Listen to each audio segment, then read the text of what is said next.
Welcome to For the Common Good with Juanita, a show where we inform, inspire, and empower our viewers and our entrepreneurs.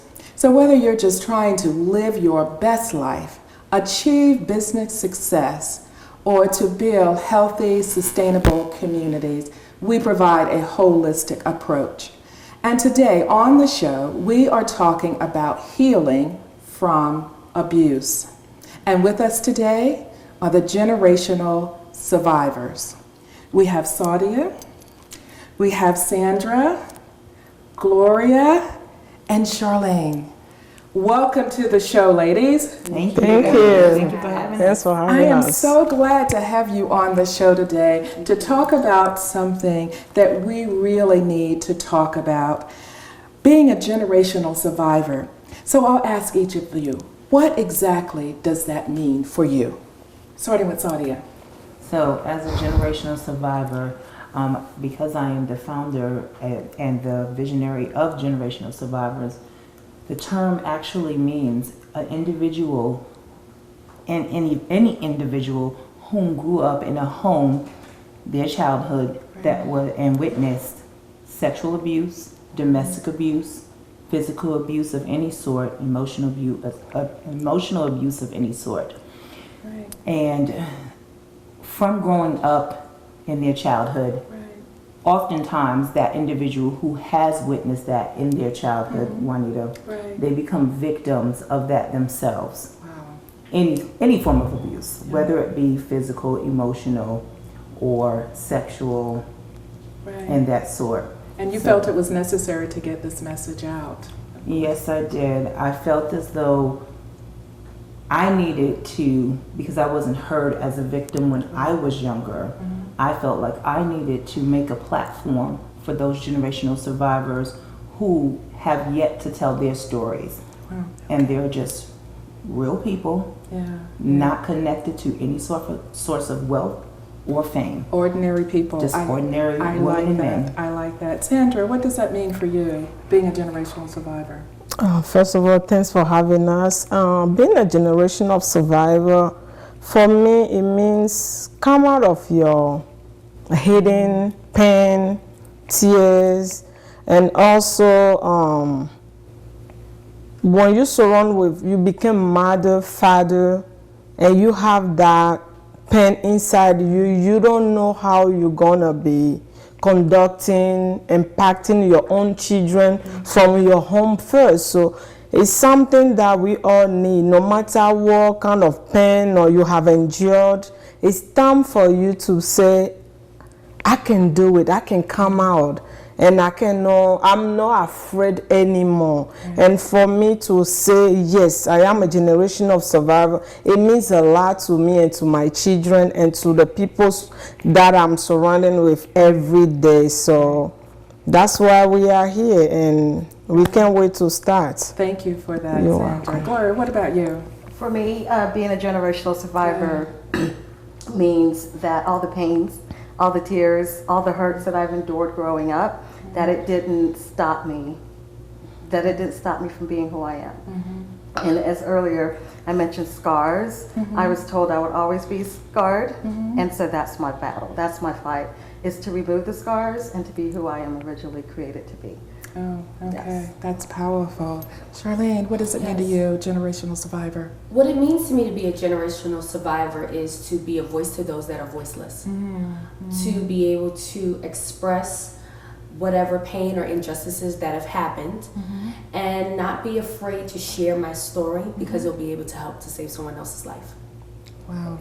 That is really powerful. So you feel that it's important for you to tell your stories because there are people out there just like you that have been holding their stories for many years, Yes. and that's creating pain in their life even as an adult. Yes. Right, okay. So talk about the abuse. I mean, all of you suffered some type of abuse in some way. That's correct, right? Yes, and how long did the abuse last for you?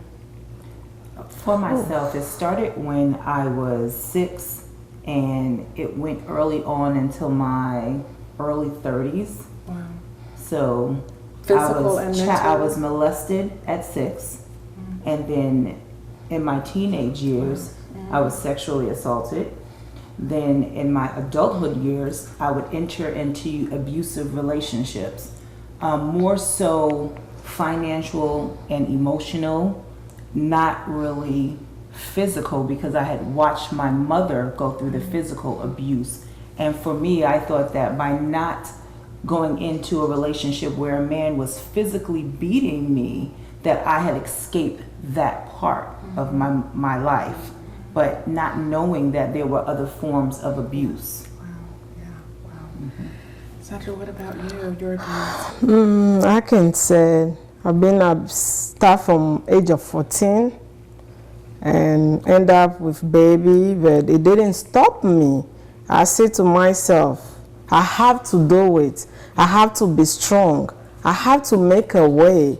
And at that point, having a baby and nowhere to turn, no one to run to, the people that's supposed to embrace you, abuse you also, and you were left alone with a baby. And I'm like, no, I have to do it. And I took a decision no one ever took in that before, and I was the younger girl that took that decision, which which make me continue going and going. And I'm like, okay, if I can do it that time at age of 14 when I didn't have anything, anyone to run to, and now I've been living in a country where there is a possibility for me to come out and say, okay, I can do this. I can inspire someone with my story. And that's how I did powerful. it. And being really a victim of domestic abuse, continue going. I say I can do it and I can make it. We're going to take a short break now, and we're going to come back and we're going to hear more from the two ladies, Gloria and Charlene, about their abuse. You've been listening to For the Common Good with Juanita. We'll be right back.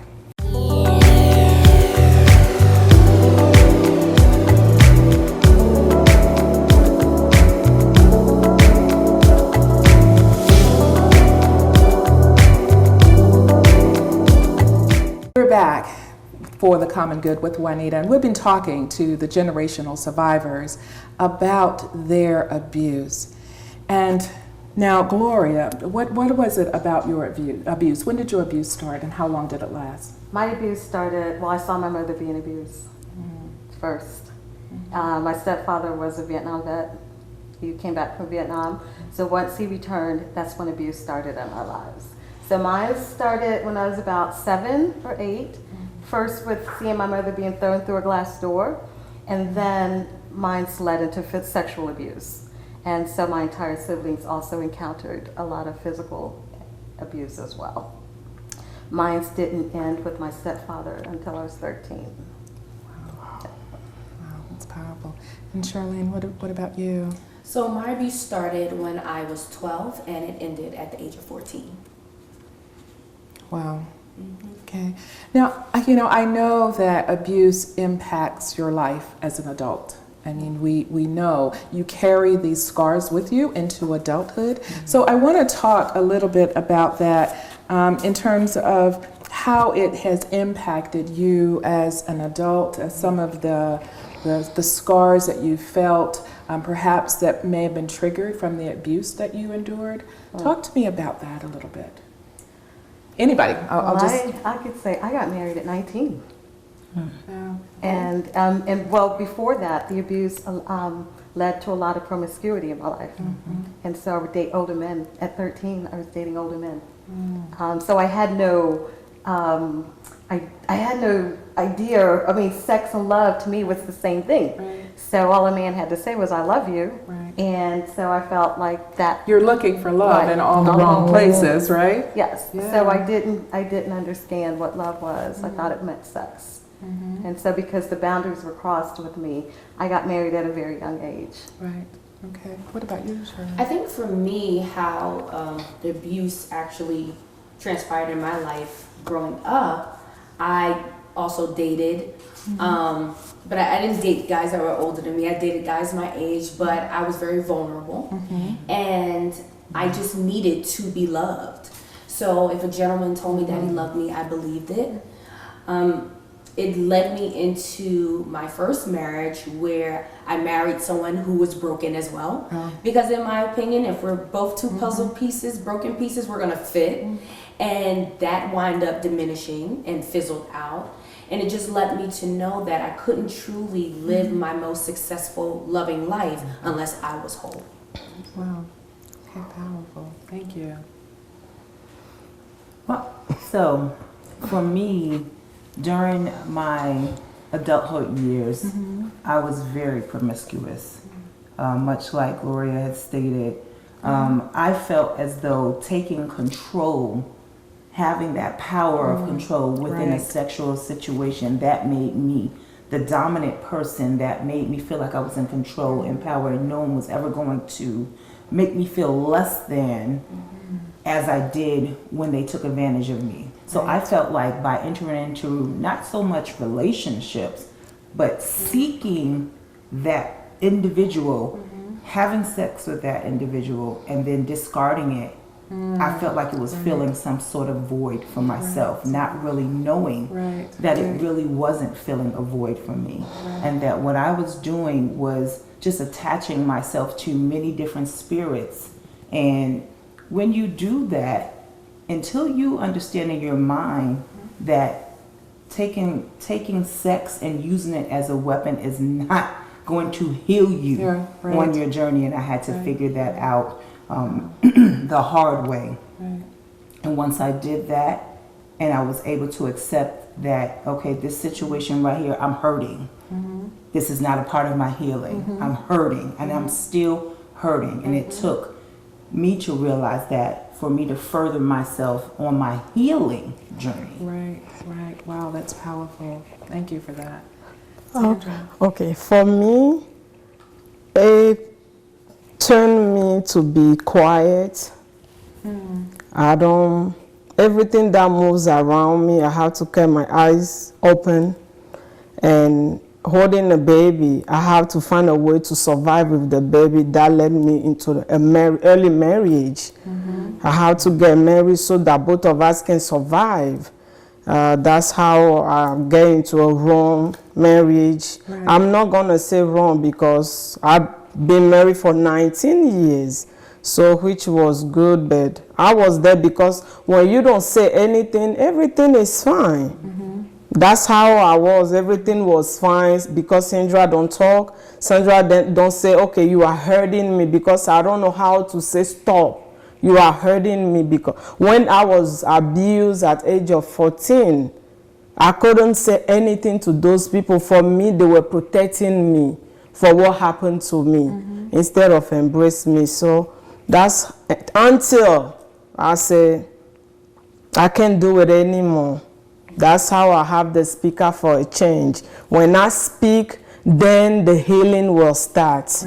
That's how it happens to me. And I didn't get myself into so many no-relationship, just my husband. From then to my husband, Wow, and your stories are so powerful, and just think that there's so many people in this country that are dealing with the same thing. And there's so much shame about telling the stories, and that's why people don't tell their stories. You know, if we didn't make people feel so shameful for telling their stories, then it would be better. We would have more people speaking. But your courage that it takes for you to sit here on television and share your story with, you know, the viewers and everybody out there is incredibly powerful, because I know that that's going to help other people who are going through exactly the same thing to know that once you at least release that story, it takes so much off you, the burden off you. You feel so much freedom. I can imagine just being able to speak it. Was it difficult to tell anyone or talk to anyone when you were going through your abuse? I'm wondering about that. For me, it was. I believe the reason why it was because as a child, I lied a lot. I lied all the time. And I did it mainly because I wanted attention, whether it was positive or negative. So for me, I didn't say anything. I felt that what was going on at the time is what I needed. And now I know, of course, that it wasn't. But at the time, I felt more scared to say anything because if I said something, I didn't know what the consequences would be. Wow. Okay. What about one of you? For me, I came from a background, no matter what you say, they don't care. Nobody believes That's the problem of African. It's not only Africa, it could be somewhere else too. But we have to start listening to our children, our people more. Even though the person is lying, support first.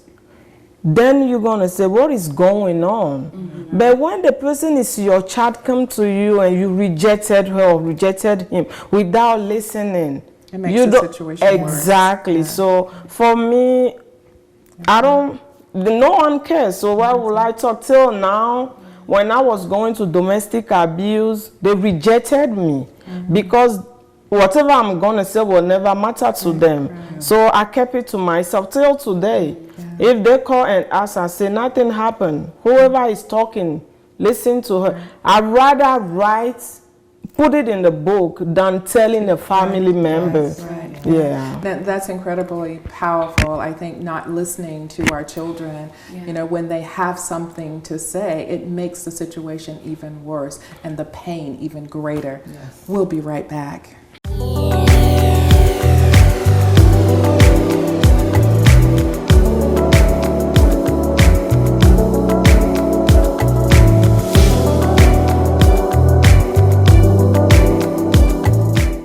We're talking to the generational survivors today, and we've been talking about healing from abuse. I want to talk about healing and what it takes to move through this pain to find a better life. Let's talk about that, ladies. What about healing for you? What did it take? So for me, healing, my healing journey began when I found Christ. Oh, That was when my healing journey really began. I had been in such a dark, demented place for years. I didn't even recognize myself at one point. And my husband, whom before we got married, took me to church and said, listen, you need to go to church. And he knew my story. And he took me into the church.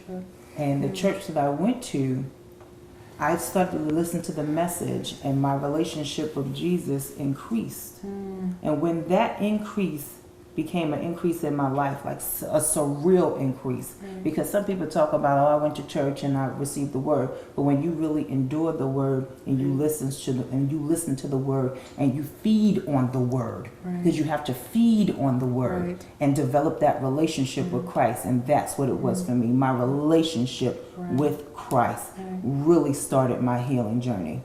So I can't do anything but give all praise and thanks to the Lord, because that's where I began in my life and when I was able to forgive. Forgive. Oh, Forgive. Wow. Now that's powerful. But forgive my mother for never believing me. And forgiveness is not just for the other person, it's for For you you too as well, to yes. heal. To close Absolutely. that gap so that you can also further your healing. Yeah. Gloria, what about you? Healing. It took years. I masked it. I covered it. I was silent for years. I was a protector of the family, and so I was strong. And so I thought it was okay that I had dealt with everything, and I didn't need to heal. I was already healed. My healing, and it all started when God took me and I lost my job and put me on a path of being a massage therapist. And so that opened the door for my healing. Wow. And so a lot of my healing involves meditating, writing. Writing my story was healing, and because I hadn't really shared it like I did, and so that brought a lot of tears. And so that's part of my healing. Part of the journey. What about you, Sandra? My healing. First, when you hurt me, it's not your fault. I have to say, if I don't come close to you, you won't hurt me. So I don't have anything against you. And when I started writing and boxing was my part of the healing. Boxing. Boxing, Oh, running, wow. and lifting. Okay, now. Okay. Yes, I find healing through fitness. Yeah. So whatever it takes, there's a message here. Whatever it Yeah. takes. And what about for you, Charlene? For me, my healing began when I forgave myself. So for years, I blamed myself for what happened to me. Thought it was my fault because I was too needy, because, you know, my parents weren't in my life, you know, because I was just vulnerable and I asked for it. That's how I felt. So for years, I blamed myself. I had shame. I carried around resentment. I carried around the mask and act like I was okay. But it wasn't until I forgave myself for blaming myself for what happened to me that the healing began. Of course, I knew that I always had a loving Savior that loved me unconditionally. So that was comforting to know. But I had to first forgive myself before I could forgive anybody else. That's right. So we're hearing a common theme here about releasing that pain through writing, through healing, you know, physical fitness, other things that you did, forgiving yourself for that, which all are very important. I think we each find different ways to heal, to cope with that behavior, and you all found a way to move through it. So I think that's a message for other people. You know, there are ways that you can move through it, and there are people to support you. That's You know, right. there are people out there to support you. That's I'm sure true. you found people, you found each other Yes. in your journey. And so in other situations too, there are people that are willing to help if you just reach out. But sometimes it's so painful for people even to reach out, Right. Yes, to it is. release that. Wow, this is really powerful, and it's something that we really should talk about more. Now, how can the viewers find out more about your organization, Generational Survivors? Is there a website or information that they can learn more about who you are and what you're doing? Absolutely, Juanita. So we do have a Facebook page, Generational Survivors Facebook page. We also have an Instagram, generational #Gen, Gen Survivors. That's for Instagram. We also have a Twitter, which is also the same, #Gen Survivors. We will have a landing page, and we also have a email address, which is generationalsurvivors at gmail.com. So there are several different ways to get in contact with us. From Facebook to Instagram to Twitter, and then I'm understanding now we need to do a LinkedIn page, so we will have that up and running soon as well. Wow, Yes. that is so awesome. So you're getting this message out. And each of your stories, I know you have a book where each of your stories, you talk about your experiences Yes. in Yes. that. And that is just so powerful that you're able to do that. And is the book already out? No. It's good. Not It's coming yet. out soon.